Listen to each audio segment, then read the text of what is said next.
안녕하십니까 여러분. 여러분들께 힘을 드리는 채소 마토 오늘도 인사를 드립니다. 자, 오늘도 리플사에 관한 중요한 정보들 몇 가지를 들고 와봤습니다. 자, 넘어가기 전에 리플사에서 새로운 우유를 판매하기 시작했습니다. 바리스타 스타일 우유인데 커피에 넣어 먹을 수 있는 그런 우유 같죠. 자, 이것이 어느 정도 중요한 프로젝트냐, 여기 보시면 골드만삭스도 여기에 이렇게 투자를 진행을 했다라고 합니다. 앞으로 장래가 기대되는 리플 우유, 앞으로 리플사의 고객 은행들에서 이제 모두 다 이렇게 판매를 하게 될 것이라고 예측이 되고 있는 것은 당연히 뻥이고요. 리플사와 이렇게 직접적인 관계는 없는데 재밌어가지고 한번 가지고 와 봤습니다. 자, 그럼 오늘 준비된 소식들로 제대로 넘어가 보도록 하죠. 자, 어제부터 이제 큰 논란을 가져왔었던 그런 기사입니다. 여기 메사리라는 회사가 보이시죠? 이 회사에서 최근에 다시 한번 리플사의 시가총액을 걸고 넘어졌습니다. 자신들이 조사한 바에 의하면은 리플사의 시가총액이 61억 정도가 이제 과대평가가 되어 있다, 이제 허위로 부풀려졌다라고 이렇게 이야기를 한 것인데요. 이 의견을 코인데스크와 포브스지에서 이렇게 퍼다 날라가지고 더 논란이 가중됐었던 그런 상황이 있었습니다. 자, 그래서 이 메사리라는 회사를 가지고 있는 사람에 대해서 잠깐 볼 필요가 있는데, 그 사람의 이름은 라이언 셀키스라는 사람입니다. 이 사람은 비트코인 지지자로 이렇게 굉장히 유명한 사람이고요. 전에 코인데스크에서 일을 한 적이 있다라고 합니다. 자, 이런 식으로 기사를 내니까 리플 XRP 커뮤니티에서는 이렇게 또 화가 나가지고 막 싸움을 걸었는데, 어제 한때는 이제 빵형도 여기에 답글을 단 적이 있었습니다. 제가 어제 그것을 읽었었고 여기저기 공유도 되었었는데 내용은 이랬습니다. 이제 당신은 리플사와 그리고 XRP, 리플 넷에 대해서 잘 모르고 있는 것 같다, 이런 식으로 답글을 달았었는데, 이제 무슨 이유에서인지 삭제가 된 상태이고요. 아마 리플사 법무팀에서 삭제를 하라고 이야기를 하지 않았나 싶은데, 자, 아무튼 여기서 이렇게 논쟁이 멈추지 않고 최근에 올라온 이 사람의 트윗에 의하면은 리플 XRP 커뮤니티 사람들이 이렇게 막 공격을 했다라고 해요. 그래서 이제 가족을 해치겠다, 그런 식으로 위협을 하고, 그래가지고 경찰에 자신이 신고도 걸었다. 리플사의 간부들은 이런 상황에 대해서 설명을 하고, 이제 특히 이제 이런 짓을 한 XRP 커뮤니티 멤버들을 이제 비난해라, 이런 식으로 이야기를 했는데, 자기 말로는 이제 자기가 FBI까지 이렇게 컨택을 하겠다라고 이야기를 했는데, 제가 보기엔 다 뻥인 것 같고요. 이 사람을 지지하는 사람들도 많이 보이는데, 여기 보시면은 이번에는 공개적으로 이런 그 트윗을 날렸습니다. 리플사에 전에 근무했던 사람들은 자신에게 이 XRP나 리플사에 관한 그런 안 좋은 소식을 전해줄 수 있는 익명의 팁을 달라, 이런 식으로 이렇게 연락을 남겼습니다. 그래서 이거 같은 경우는 미친 개가 짖었다고 그 미친 개를 잡으려다가 지금 미친 개가 열심히 물고 있는 그런 상황이라고 볼 수가 있겠죠. 자, 그래서 이 사람도 언론사를 소유하고 이렇게 많은 연줄이 있는 만큼 이 싸움, 이 사람이 리플사에 대해서 이제 계속 시비 걸고 싸우는 것은 여기서 멈추지 않을 것이라고 이렇게 생각이 됩니다. 자, 그래서 지금 최근에 나왔던 이 논란은 이제 하루 이틀 된 문제는 아니죠. 시청에 관한 문제인데, 자, 이런 상황에 대해서 잘 모르시는 분들은 이것이 리플사와 XRP에 대한 대형 악재다라고 이렇게 소식을 이렇게 많이 퍼뜨리고 계시던데, 사실은 전부터 있어왔던 일인데 다시 한번 이렇게 조명을 받게 되는 것입니다. 자, 그래서 여기에서 주장하는 바는 이렇습니다. 리플사가 보유하고 있는 물량 중에 에스크로 락에 걸린 물량, 그리고 개인들이 소유돼서 이제 제한적으로 파는데 제한이 걸린 그런 물량은 시총을 계산하는데 이제 빼야 된다. 그래서 암호화폐 시총을 계산할 때는 지금 시장에서 돌고 있는 물량만 이렇게 카운팅을 해야 된다라고 이렇게 이야기를 했고, 이제 그 반면에 XRP 커뮤니티의 주장은 이렇습니다. 그런 방식을 적용하려면은 일단 비트코인 먼저 적용을 해라. 비트코인 같은 경우는 지금 잃어버린 수량만 400만 개가 된다라고 하고, 크레그라이트를 비롯해서 에스크로에 걸려서 이제 사용하지 못하는 그런 비트코인들도 꽤 많이 있는 것으로 이제 밝혀졌죠. 근데 비트코인 시총을 계산할 때는 그런 것을 전부 다 포함해서 계산을 하면서 왜 리플 XRP만 가지고 걸고 넘어지느냐, 그리고 이제 이 투자 관련 그런 사전을 보면은 시총을 계산할 때는 존재하는 모든 것들을 이제 포함해서 시총으로 넣어야 된다라는 그런 정의가 있는데, 왜 너네들은 너네 마음대로 그렇게 계산법을 바꾸고 그것을 퍼뜨리느냐 하는 것이죠. 자, 이것이 그들의 주된 논쟁인데, 이것을 해결해줄 어떤 법원이라든지 그런 게 있으면 오히려 좋겠죠.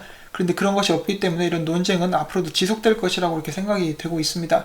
자, 그리고 만약에 이 사람이 이야기했었던, 만약에 리플 XRP 커뮤니티 멤버가 이 사람들의 가족을 위협하고 인신공격을 하고 욕을 했다라면 그것은 분명히 XRP 커뮤니티 멤버들의 잘못이라고 볼 수가 있겠죠. 자, 아무튼 이런 일이 있었고, 이것이 이제 사람들이 이야기하는 지금 돌고 있는 최대 악재라고 하는 것입니다. 저는 뭐 개인적으로 악재라고는 딱히 생각을 하지 않습니다. 하루 이틀 나온 이야기도 아니고, 똑같은 기준으로 이제 모든 암호화폐들이 계산이 되고 있는 것이 아니기 때문에 그냥 그런가 보다 하고 그냥 넘어가려고 합니다. 자, 앞으로도 이제 업데이트된 소식이 있으면은 여러분들께 전달을 해드리도록 하겠습니다. 자, 그 다음에는 지금 현재 계속해서 다보스에 있었던 그 행사, 이 미팅에 관한 소식들이 계속해서 들려오고 있는데 여러 가지 기사들이 나오고 있어요. 그리고 이제 이 기사들을 바탕으로 이제 제가 읽은 것들, 그리고 영상에서 나온 것들을 몇 가지를 여러분들께 정리를 해서 들려드리려고 합니다. 자, 그리고 특히 이 미팅에서는 이 조셉 루빈과 이더리움 공동 창업자죠. 그리고 빵형과의 신경전이 한번 펼쳐졌었는데 그 부분에 대해서도 제가 잠깐 설명을 드리려고 해요. 자, 그래서 빵형의 발언으로 이제 시작을 하도록 하겠습니다. 빵형은 다시 한번 리플사의 사업은 마라톤이다. 마라톤에 이렇게 비유를 했고요. 그 리플사의 사업은 매일 그리고 시간대마다 업데이트를 주기적으로 체크하는 그런 종류의 사업이 아니고 실용성을 위해서 넓게 보고 펼치는 사업이다. 그리고 우리는 아직도 사업 초기 단계에 있다. 초기라고 다시 한번 이야기를 했습니다. 그리고 리플사는 사업 진행에 있어서 이더리움을 라이벌로 생각하지 않는데 이제 가끔 사업성이 겹칠 수는 있으나 이제 장기적으로 봤을 때 우리는 함께 암호화폐 시장의 건전한 발전과 성숙함을 기대하고 있다. 이제 한마디로 이제 노력하는 분야가 다르다라는 것이죠. 리플사는 이제 금융 쪽에서 개혁을 이루려고 하는 것이고 이더리움의 목표는 세계의 슈퍼컴퓨터를 만드는 것이죠. 아마 그런 쪽에 대해서 이야기를 한 것 같습니다. 자, 그 다음에 여기서 탈중화에 관한 신경전이 펼쳐지게 됩니다. 자, 리플사는 전세계 100군데 이상의 유효성을 검사하는 노드 유효성을 검사하는 확장자들이 있는데 리플사는 여기서 5% 미만을 가지고 있다. 그리고 이제 빵형이 또 이렇게 이야기를 합니다. 리플사가 물량을 많이 들고 있어가지고 중앙화가 되어 있다는 것은 이제 다른 이야기다. 왜냐하면 이것은 작업 증명 모델이 아니기 때문에 유효성 검사하는 확장자들이 권리를 갖는 그런 시스템이기 때문에 51% 이상의 물량을 들고 있다고 해서 중앙화되어 있다는 표현은 이제 틀린 것이다. 즉 작업 증명과 지분 증명의 중앙화 개념이 다르다라고 이렇게 다시 한번 강조를 했고요. 그 다음에 계속해서 토론이 진행이 되면서 이제 마이닝, 채굴하는 거, 중국, 그리고 이제 작업 증명의 중앙화에 대해서는 이야기가 나오는데 이제 이것을 듣고 조셉 루빈이 이제 한마디 하게 됩니다. 이제 여기서 이제 싸움을 거는 거죠. 조셉 루빈이 이야기하기를 리플사가 60% 정도의 물량을 가지고 있는 것은 CFTC가 보기에 좋지 않을 것이다.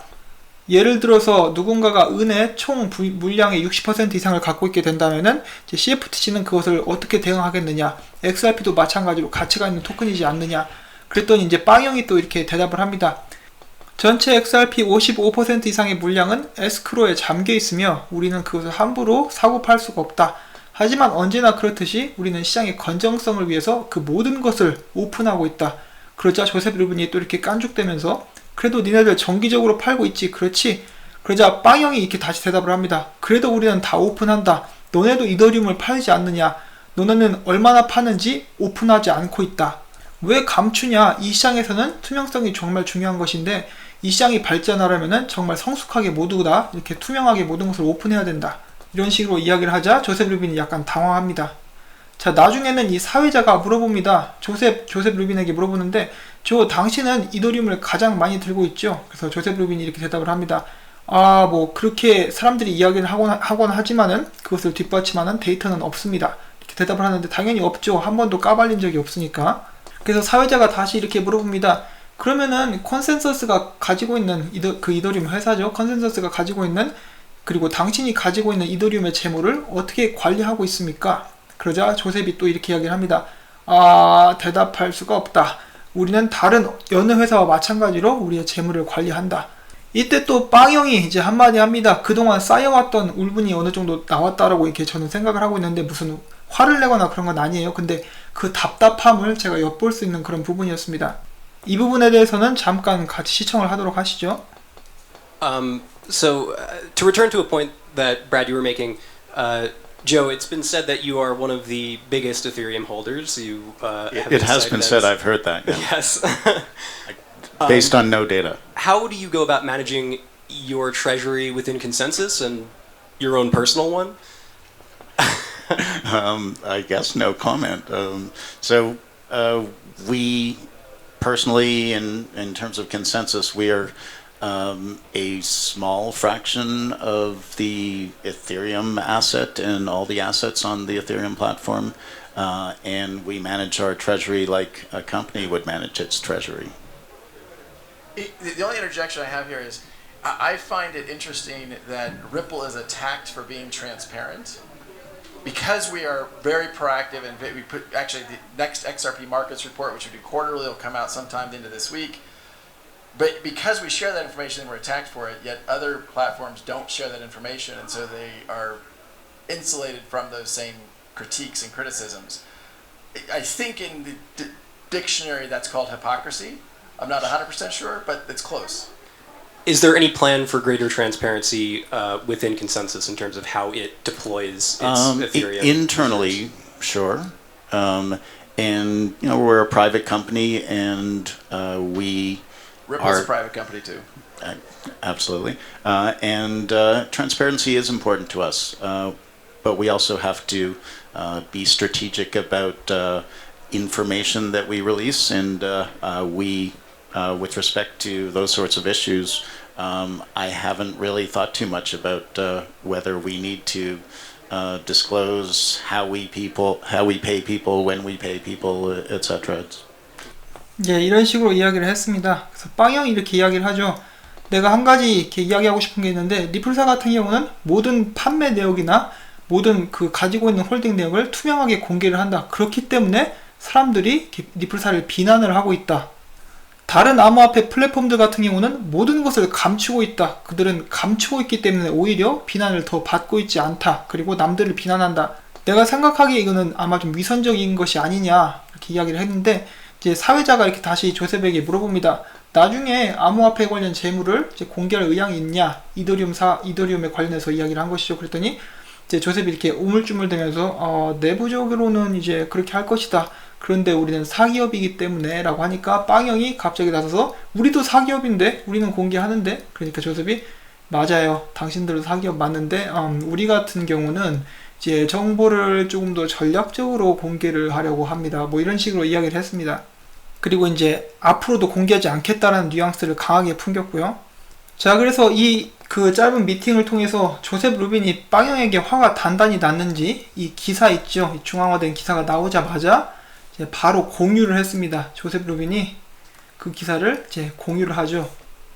이 자식이 이거 속이 좁아가지고 이제 한번 당한 것을 복수하기 위해서 이렇게 공유를 하게 됩니다. 자, 아무튼 그래서 저 미팅을 통해서 사람들이 흔히 잘못 알고 있었던 두 가지가 이렇게 다시 한번 정리가 되었습니다. 지분 증명에서와 작업 증명에서의 그 중앙화의 정의는 다릅니다.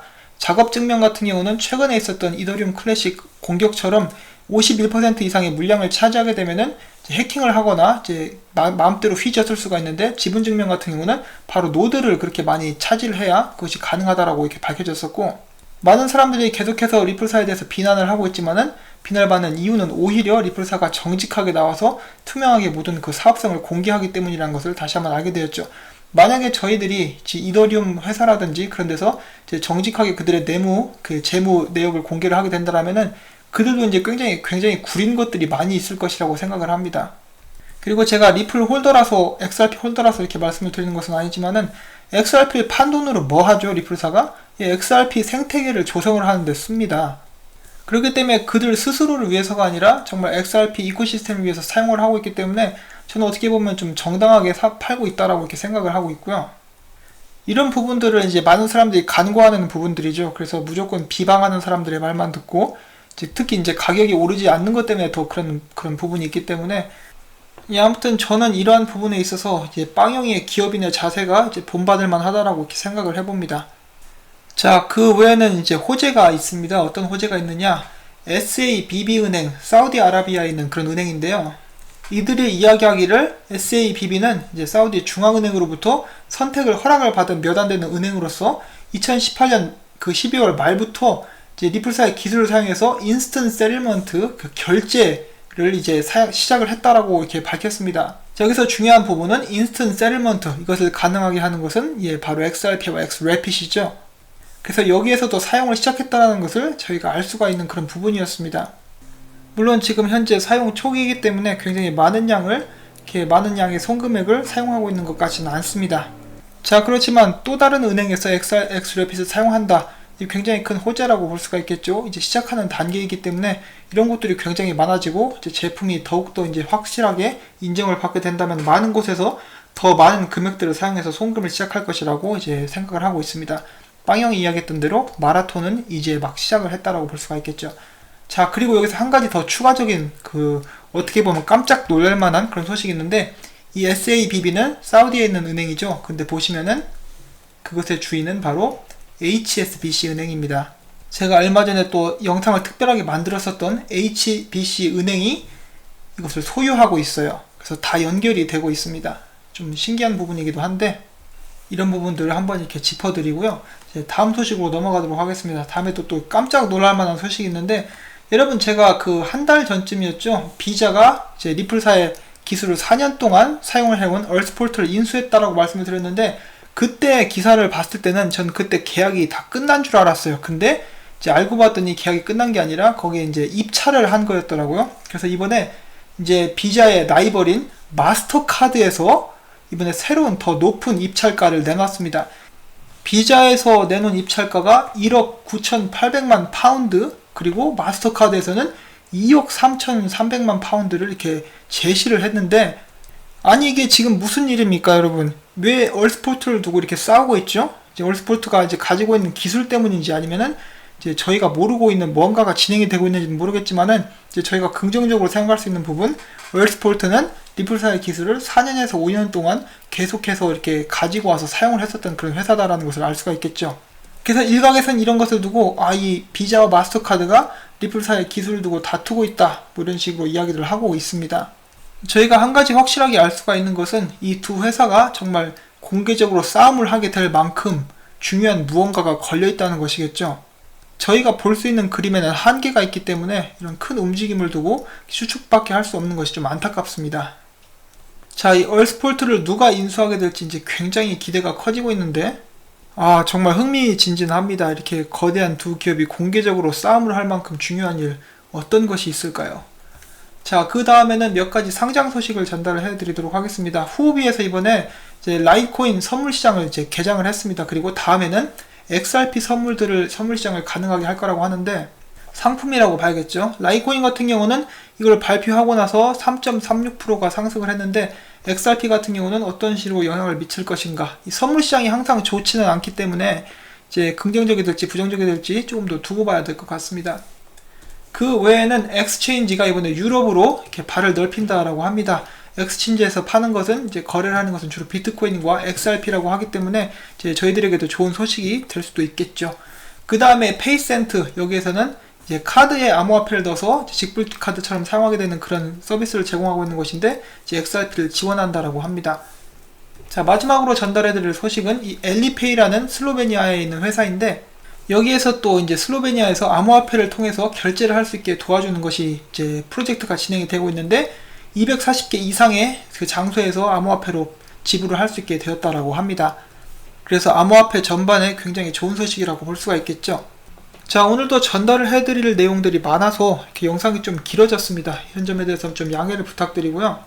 그리고 이제 제가 노파심에서 이제 잠깐 말씀을 드리고 싶은 부분이 있는데, 이제 2월에 가격 찌라시 있지 않습니까? 그 차트라든지 그런 것을 봤을 때 이제 저희가 기대를 하는 것은 좋은데, 이제 기대가 너무 크면은 여러분들 실망하실까봐 이제 약간 이렇게 걱정이 되니까, 이제 찌라시는 찌라시대로 이렇게 생각을 하시면 될 것 같고, 지난번에 제가 말씀을 드렸다시피 투자는 항상 여윳돈으로, 그리고 XRP 같은 경우는 원하시는 개수를 맞춰 놓으셨으면은 그냥 느긋하게 기다리는 것도 이제 좋을 것 같습니다.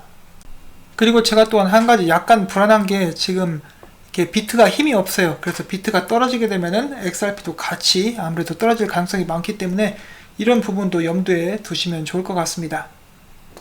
주말인데도 불구하고 제 영상을 시청해주시는 여러분들께 한 분 한 분께 진심으로 감사를 드리고, 제가 전달해드린 이 내용들이 여러분들께 도움이 되셨다면 꼭 구독과 좋아요, 그리고 광고를 한 편만이라도 처음부터 끝까지 시청을 해주시기를 꼭 부탁을 드리고 싶습니다. 여러분들께서 이렇게 한 분 한 분께서 봐주시는 광고 덕분에 제가 채널을 계속해서 유지를 할 수가 있습니다.